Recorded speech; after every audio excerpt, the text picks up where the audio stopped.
Hello everyone, it is your vaguely person-shaped thing, M, and welcome back to the Mth Degree. We're going to be doing something a little bit different here today. We're going to be responding to a video entitled, actually it's technically two videos, they broke it up into two parts, but it's 6 miracles that atheists believe in. And as an atheist myself, I feel like I am potentially qualified to respond to these claims that atheists are also believing in miracles. So we're going to get right into this and see where this goes. Do you think Christians are the only ones believing in miracles? Well, here are 6 miracles that atheists believe in. Part 1. I know Planar Walk technically covered this already, but no, other religions believe in miracles too. So, yeah. Number 1. Existence comes from non-existence. Atheists say the Big Bang started all of human existence, but there's no Big Banger. In other words, nothing once made everything that exists. That's a miracle. So right off the bat, we're in the realm of not understanding cosmology at all, so great start. While there is some speculation on what exactly the singularity was at the beginning of the Big Bang, there is no doubt in the mind of any reasonable scientist that the Big Bang happened. We can literally see the after effects of the Big Bang happening. First and foremost, we have photographed and measured the cosmic microwave background, which is essentially the leftover radiation from the Big Bang. It's a little more in-depth than that, and I am very much loosely using terminology there, but it's the opaque surface of the early universe where everything was still too hot to combine. They call it the last scattering surface because everything was still way too hot and everything was just kind of like rushing around and bouncing off things, and there wasn't really any kind of like solid combination until the universe started to cool off about 30,000 years into the universe's existence, and then everything kind of started coming together and forming matter.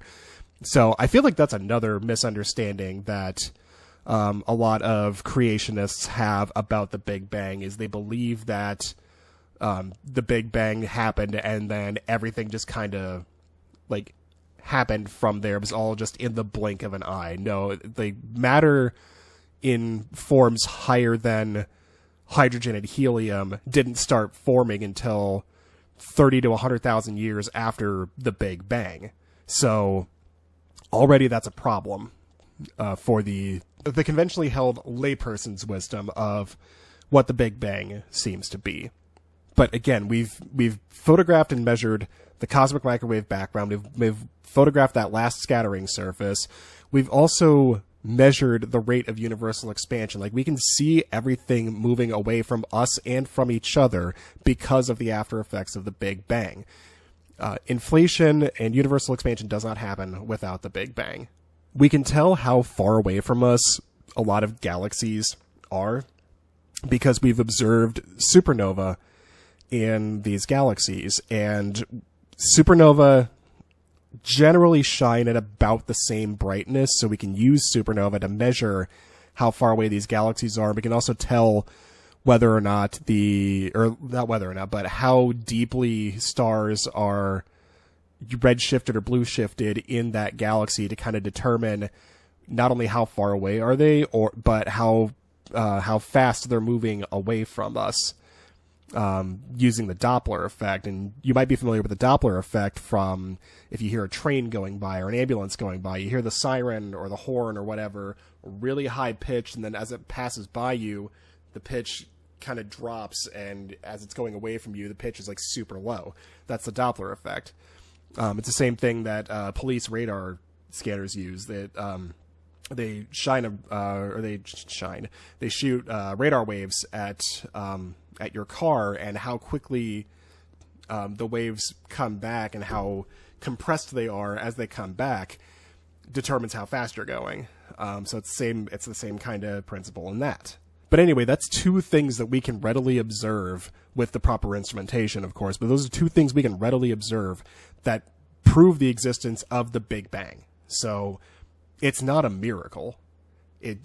Again, because we don't know the exact cause of the singularity, it's likely some form of dark matter.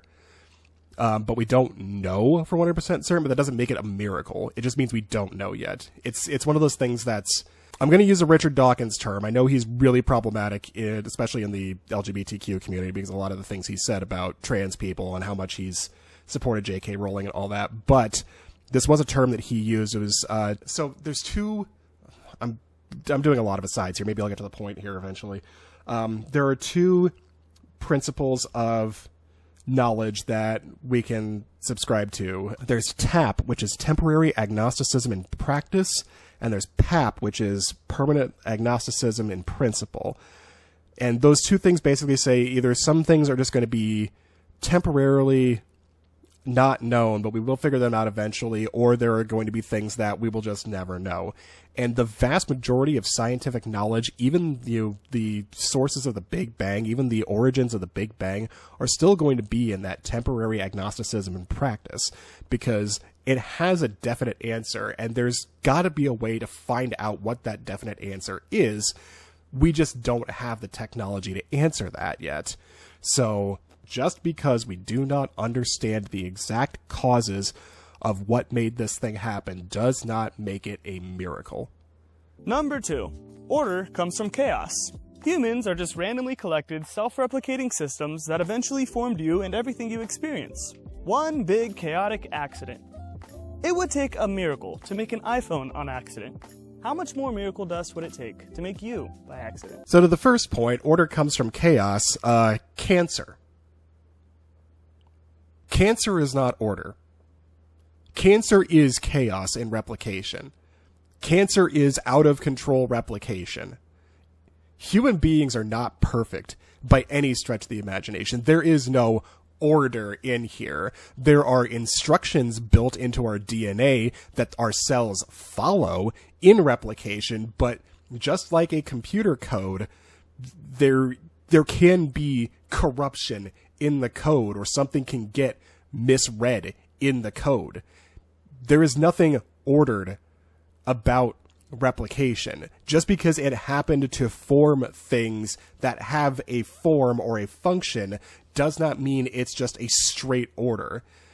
This technically goes into the second point I wanted to address, because he also pulled the whole, you wouldn't just make an iPhone out of, random replication or whatever. Like, no, that's the blind watchmaker argument. It already begs the question that there has to be something, because ordered things that we make don't just come about by random chance. And it also predicates on biology and cell replication being a random chance. It's not random. The cells always have a direct code that they're reading. Whether or not they follow that code might be, quote unquote, a random accident, but it's no different from a computer code. And that, again, that is not to say that that cell code was made by something. It did just come about by not random chance, because it's not random. Like, this, creationists are so stuck on this point of being random, and nothing in the universe is random. There's always a cause behind it. And I think that's something that a lot of creationists struggle to kind of grasp. Like, just because it seems like something would just happen by random chance, it doesn't mean it happened by random chance. Like, one of the ways we can really prove evolution is a thing is just simple human genetics. Like, if you look at average human height, even over the last 200 to 300 years, we have grown substantially in the last 200 years. And that is because of genetics. It is because of, technically, mutation. It is a recombination of genetic code to make people taller, because the genetics for taller people were inadvertently favored over the course of human history. It's the same reason anything evolves. It's on a abysmally slow scale. It's, we won't see, full genetic shift from one species to another in a single human lifetime. That takes millions upon millions of years to even remotely happen. But again, it's not random. It's the genetic recombination more or less choosing what genes to propagate forth in the new generation. It really kind of just boils down to, if a species didn't have the genetic code to give it characteristics that would allow it to survive in the environment that it was placed in, it wouldn't survive. Like, if a giraffe had a short enough neck that wouldn't allow it to reach the highest branches of the trees in the African deserts or the African savannas that allow it to sustain itself and to keep living, it would simply just die. So obviously a giraffe with a short enough neck would not propagate itself into the next generation. The ones with the longer necks would propagate themselves into the next generation. That's not random. That is literally nature more or less choosing what genes propagate into the next generations. Because, again, if you don't have the genes to survive in your environment, you're not going to survive. And by some weird programming, I guess, I don't really know what word to call it, but members of a certain species are going to have predilections for individuals that have stronger genes for survival in their environments. That's just nature. It's, again, not random.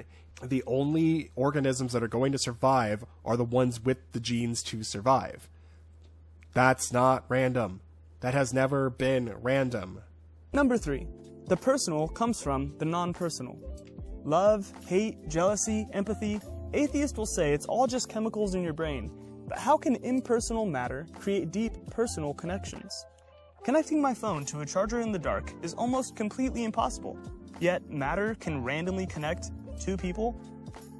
That's a miracle. Okay, first and foremost, what the actual hell is this comparison of connecting your phone to the charger in the dark? Like, that has literally nothing to do with any kind of interpersonal connection that you have with another person. And secondly, does he really think that humans are the only animal species, and we are an animal species, that have any kind of connection between individuals? No. Just because we have a different way of expressing those emotions and expressing connections with people doesn't mean we're the only ones that do that. Animal species have connections between individuals all the time. Like, animals will make friends with other animals in their own packs and things like that. Like, that's not that is a known thing. I mean, when you boil it down to its absolute essentials like that, especially when you bring up empathy, yeah, it's chemicals in your brain, but there is way more nuance to that. I wish I knew more about human psychology. That's unfortunately one of my weak points. It's weird that they throw empathy in there, though. Like, empathy can just be gained from noticing your surroundings and seeing what's going on and going, oh, this is not good. Like, maybe something should be done about this. That's not just a, okay, well, it is just a reaction in your brain, but it's also driven by external factors. This is also still relying on the notion that human beings are the only animal species that are capable of feeling these things. And that is very much not the case. Again, like, animal species definitely observe jealousy. You see that in how, especially leaders of, pack animals will protect, the things that belong to them, or they'll protect their food sources. That is technically jealousy. And I'm still not exactly 100% sure he means about the non-personal. Like, your brain is still your person. So, like, I don't get that either. So I'm looking at an article from the University of West Alabama called The Science of Emotion, Exploring the Basics of Emotional Psychology. And in here it says, all emotions begin with a subjective experience, also referred to as a stimulus. But what does that mean?